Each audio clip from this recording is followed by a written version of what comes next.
So then this year we commissioned another study, again with dental advisors, to look at air cleaners in an actual dental office with actual patients being treated. And so again, we used the impactor throughout the day to measure the difference with and without air cleaners. So the two groups, one was when air cleaners were present and running, and one was when they weren't. And the floor plan was provided here, and each gold circle shows you where we dropped an air cleaner, because we needed to, again, determine how much airflow we needed to deal with the square footage, but also when there are barriers, that needs to factor in, and also where your air conditioning vents and returns are as far as airflows. You can improve the effectiveness of your air cleaners by placing them appropriately. So, and I should point out that while this office is there's a very big space there towards the bottom, those walls in between those are all operatories.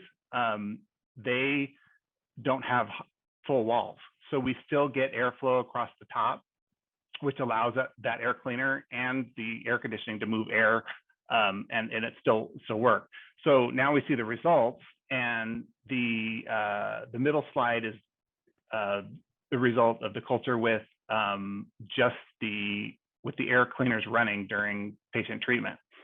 Now, I should also point out that this office, this is an actual running office, and it was running under state and local and guidelines, CDC guidelines.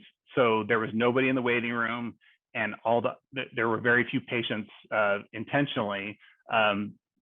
So we would expect that if we reran this test with a normal population with people in the waiting room and all the chairs full, which a busy dental office normally is, that we would see much higher levels in aerosols in the control, but also more significant drops when you use the air cleaners.